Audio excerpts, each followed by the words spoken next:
Hermanos y hermanas, en este día santo, este día de reposo, es un buen momento para recordar a los profetas, que son los que nos hablan en nombre de Dios y que son el instrumento de Dios para llevar a cabo su obra en la tierra. Hay diferentes profetas en las Escrituras y en estos últimos días tenemos un profeta, que es el profeta de la última dispensación, la dispensación del cumplimiento de los tiempos, que es la nuestra, que es la dispensación que está preparando el camino de la segunda venida de Jesucristo. Y esa preparación se llevó a cabo mediante la restauración. Por tanto, podríamos decir que José Smith es el profeta de la restauración. Cuando estudiamos la vida de José Smith y descubrimos todo lo que hizo él en un periodo de una vida tan breve como la que él tuvo y en circunstancias tan difíciles como las que él enfrentó, nos podríamos preguntar, ¿pudo llevar a cabo José Smith esta gran obra sin la ayuda de Dios? Al estudiar esta obra maravillosa y un prodigio, que se suele llamar así a la restauración, nos preguntamos, ¿quién fue José Smith? Yo personalmente, cuanto más estudio su vida y su obra, más me convenzo de que hay en José Smith muchas cosas que podrían considerarse como un gran misterio para nosotros. John Taylor, hablando de José Smith después de su asesinato, escribió sobre él que José Smith fue el profeta de la restauración y que es muy posible que no conozcamos exactamente la cantidad de cosas que él hizo por nosotros. Conocemos y entendemos lo que Dios restauró por medio de él y que John Taylor describe en Doctrina y Convenios. Yo creo que hay pocas personas que entiendan a José Smith y la obra que Dios hizo por medio de él. Sabemos que José Smith tenía 14 años cuando tuvo la primera visión. Y aunque José Smith no estaba intentando restaurar nada, cuando fue a orar a la arboleda, él lo que quería era unirse a la Iglesia de Jesucristo, que él pensaba que ya estaba en la tierra, o que todavía estaba en la tierra, y eso es lo que preguntó cuando fue a orar. Así que él no estaba intentando restaurar nada. No obstante, esta oración que él ofreció en la arboleda se convirtió en el principio de una gran restauración que Dios llevó a cabo por medio de este joven, de José Smith, que como digo tenía en la primera visión 14 años. Y sabemos que él apenas sabía ni leer ni escribir porque no había tenido una escolarización adecuada por la situación de su familia. Si leemos su relato sobre la primera visión y las reacciones de los grupos religiosos de la época, quizá entendamos mejor la trascendencia de este acontecimiento. Como sabéis, está en José Smith Historia, en el capítulo 1, versículos 21 a 23, en la perla de gran precio.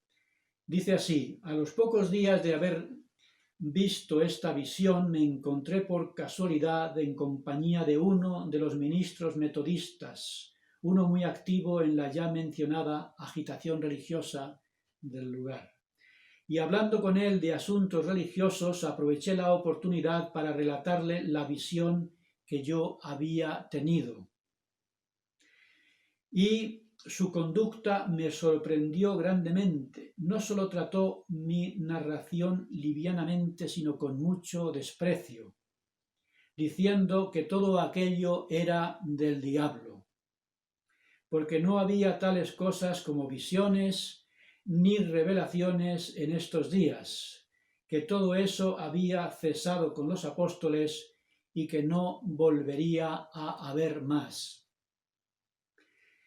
Y añade José Smith: sin embargo, no tardé en descubrir que mi relato había despertado mucho prejuicio en contra de mí entre los profesores de religión, y fue la causa de una fuerte persecución cada vez mayor, y aunque no era yo sino un muchacho desconocido de apenas 14 y 15 años de edad, y tal mi posición en la vida que no era un joven de importancia alguna en el mundo, sin embargo los hombres de elevada posición se fijaban en mí lo suficiente para agitar el sentimiento público en mi contra y provocar con ello una encarnizada persecución, y esto fue general entre todas las sectas. Todas se unieron para perseguirme.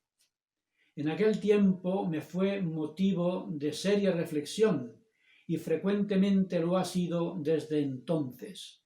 Cuán extraño que un muchacho desconocido de poco más de 14 años y además uno que estaba bajo la necesidad de ganarse un escaso sostén con su trabajo diario fuese considerado persona de importancia suficiente para llamar la atención de los grandes personajes de las sectas más populares del día, y a tal grado que suscitaba en ellos un espíritu de la más rencorosa persecución y vilipendio.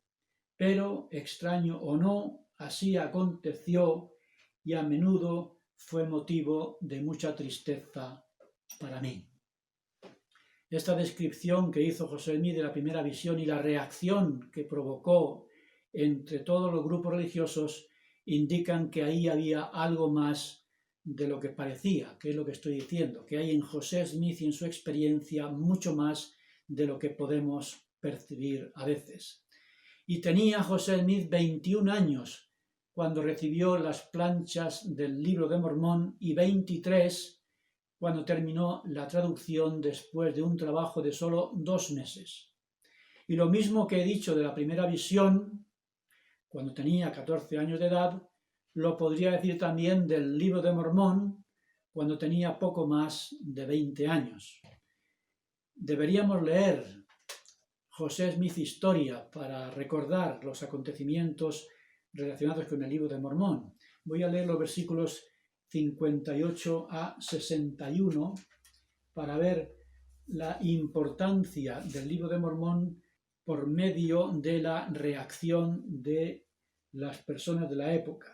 Lo contó así José Smith: por motivo de que continuaba afirmando que había visto una visión, la persecución me seguía acechando, y la familia del padre de mi esposa se opuso muchísimo a que nos casáramos. Por tanto, me vi obligado a llevarla a otra parte, de modo que nos fuimos y nos casamos en la casa del señor Tarville, cuenta.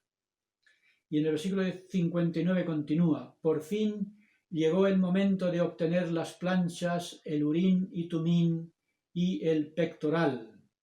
El día 22 de septiembre de 1827, habiendo ido al fin de otro año, como de costumbre, al lugar donde estaban depositadas, el mismo personaje celestial me los entregó con esta advertencia, que yo sería responsable de ellos, las planchas y de los artefactos que las acompañaban, que si permitía que se extraviaran por algún descuido o negligencia mía, sería desarraigado, pero que si me esforzaba con todo mi empeño por preservarlos hasta que él, el mensajero, viniera por ellos, entonces serían protegidos.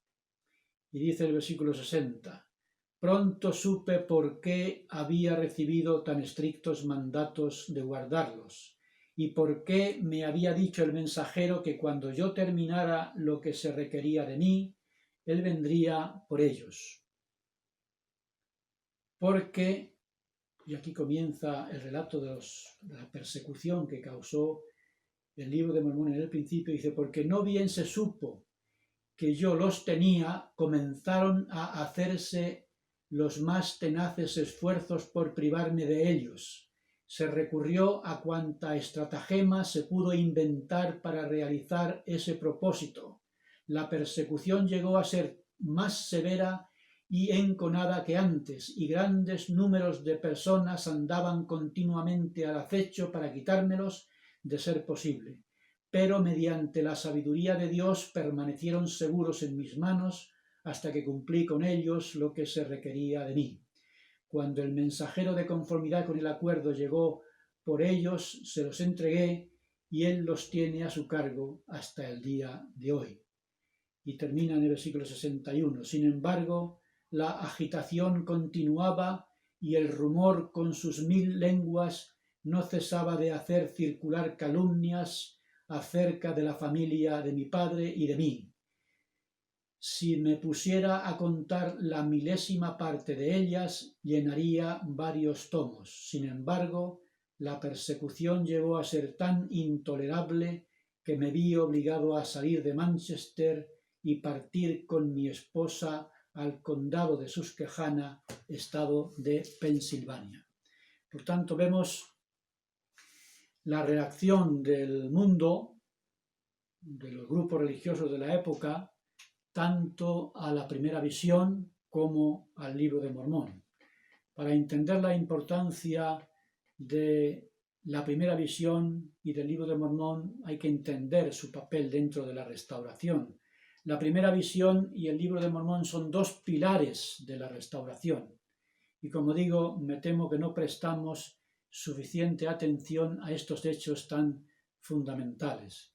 De la primera visión acabamos de conmemorar el segundo centenario y ha sido el centro de la Conferencia General de abril pasado, en la que se habló de la restauración y de la plenitud del Evangelio de Jesucristo que trajo al mundo. Y nos recordaron también el papel del libro de Mormón en esta restauración. José Smith tenía poco menos de 25 años de edad cuando ya había recibido la mitad de las revelaciones que hay en Doctrina y Convenios.